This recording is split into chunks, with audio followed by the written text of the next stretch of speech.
This is the American system of government. The government in the United States is a limited government.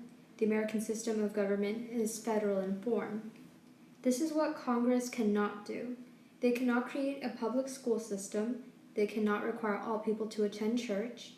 They cannot set a minimum age for driver's licenses, or do a great many other things because the Constitution does not give them the power to do them. This is what the Congress can do: expressly express powers clearly written in the Constitution, by responsible deduction from the express powers implied powers, by creating a national government in the United States that inherit powers. This is express powers. The express powers are the powers of the national government explicitly listed in the Constitution. The purpose of express powers is to limit the national government by defining what it can do.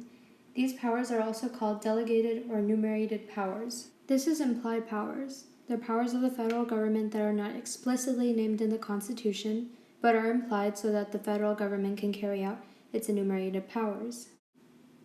This is the viewpoint of strict constructionists. Strict constructionists wanted the states to keep as much power as possible. They agreed with Jefferson that government is best which governs least.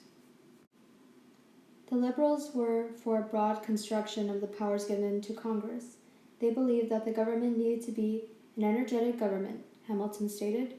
They were for a large government, and this very much scared the strict constructionists. This is how liberal constructions won out by the following: wars, economic crisis, national emergencies, spectacular advantages in transportation, communication, and real impact on the size and scope of government, demands of the people themselves for more and more services from government. This is what express powers are. The term express powers refers to the powers of the Constitution quite literally expresses for the different branches of government. For example, express powers dictate the power of Congress in more detail. Article 1, Section 8 lists the express powers of Congress.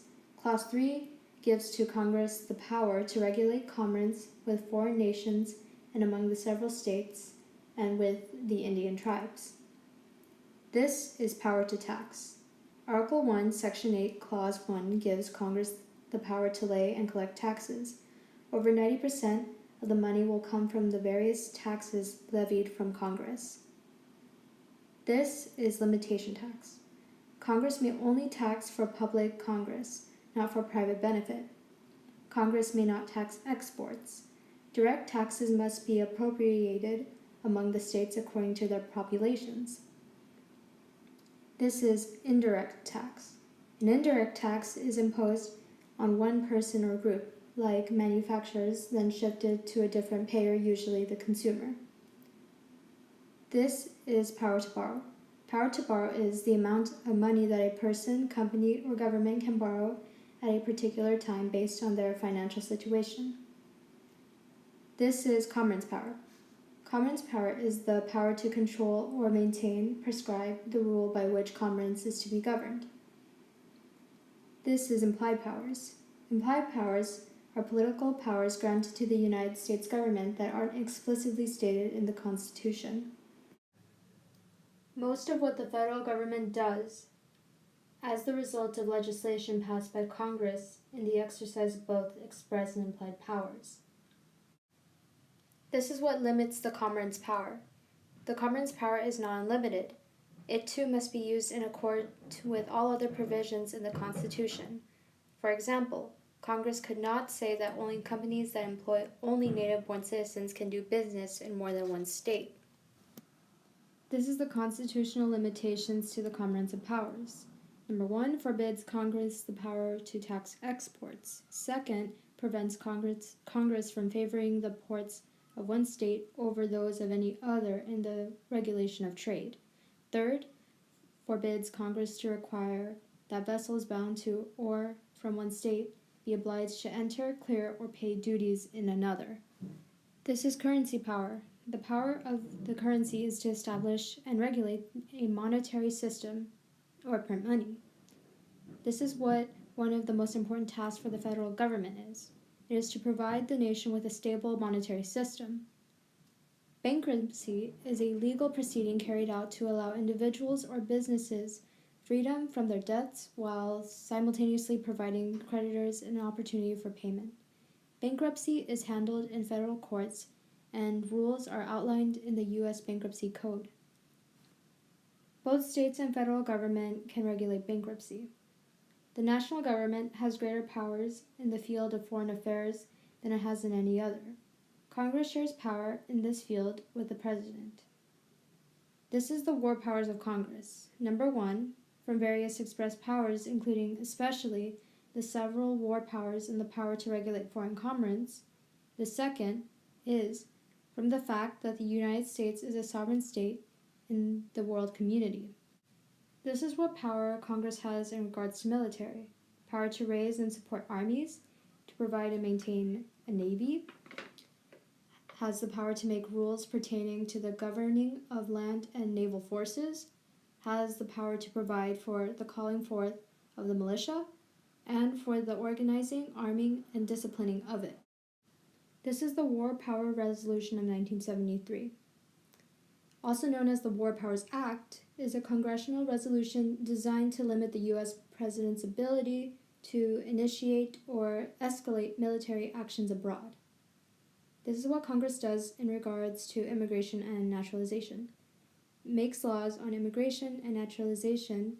This is the process by which citizens in one country become citizens of another.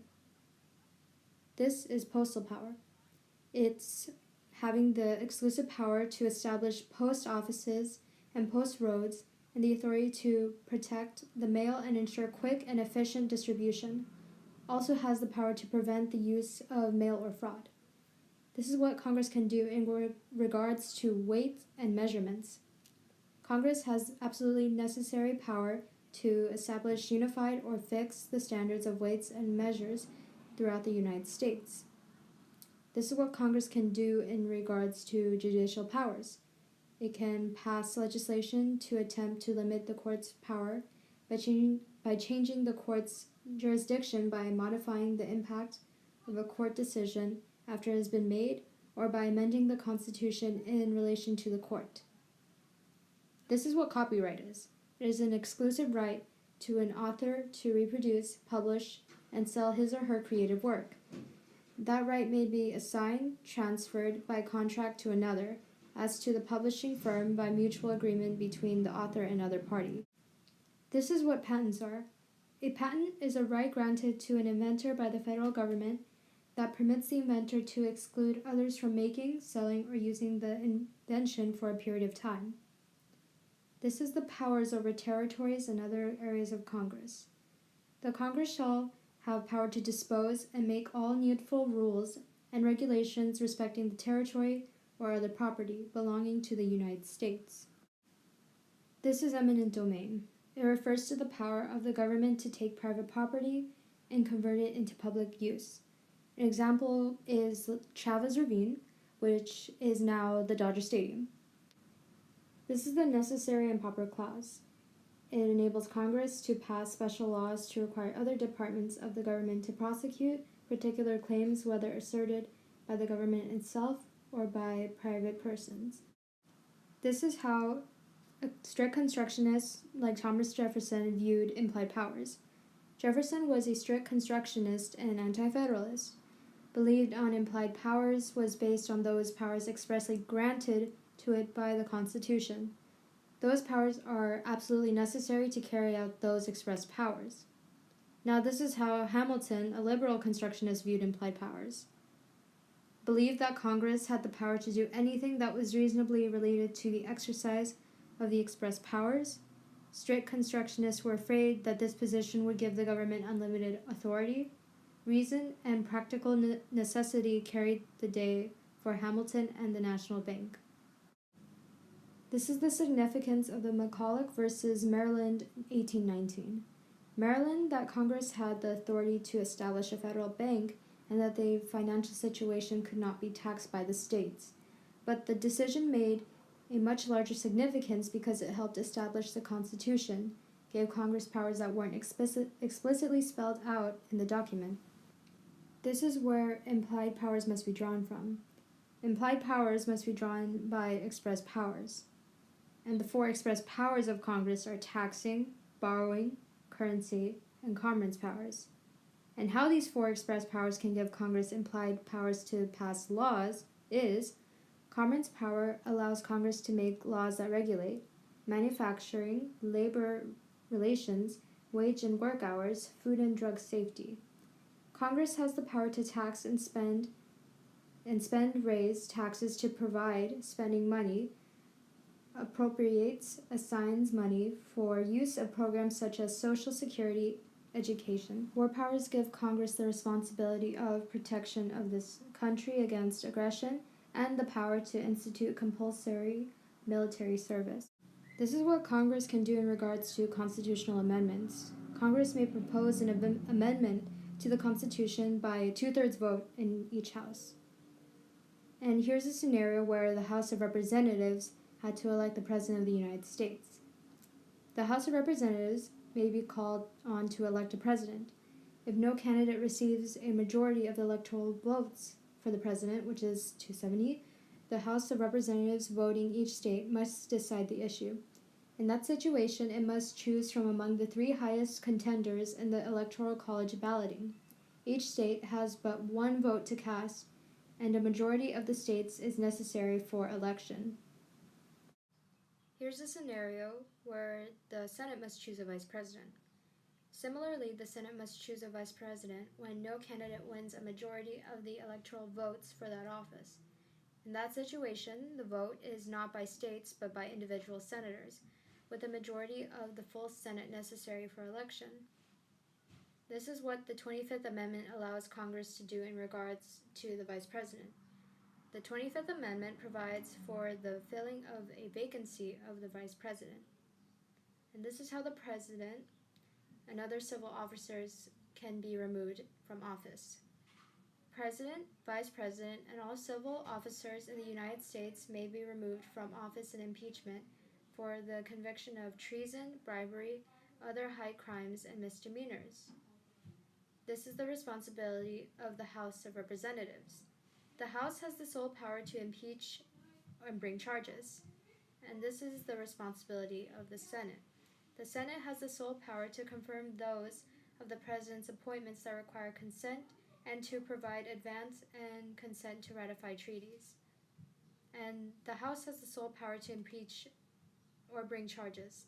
The Senate has the sole power to judge in impeachment cases. This is what the House needs, vote-wise, in order to impeach the President. The House may impeach by a majority vote, and that is what's needed. And this is what the Senate needs in order for conviction and removal of office of the officer impeached. A 2/3 vote of the senators present is needed for conviction. And as for who presides over the Senate when the President is tried, the Chief Justice must preside over the Senate when the President is tried. This is what the penalty of conviction of impeachment is. The penalty of conviction is the removal of office. This is what happens if someone is convicted of impeachment. Senate may add a prohibition against the person ever holding federal office again. Also could be indicted, tried, and convicted and punished in regular courts. And this is the executive power of appointment of the Senate. Presidential appointments and treaties made by the President. And this is how many voters are needed to confirm an appointment. All major appointments made by the President must be confirmed by the Senate by majority vote. And as for the power of the Senate in regards to treaties and ratification, the Senate may accept or reject a treaty as it stands. It may offer amendments, reservations, or understandings to it. Treaties are sometimes considered executive session. This is the purpose and details of the investigatory powers of Congress. Congress has the power to investigate any matter that falls within the scope of its legislative powers.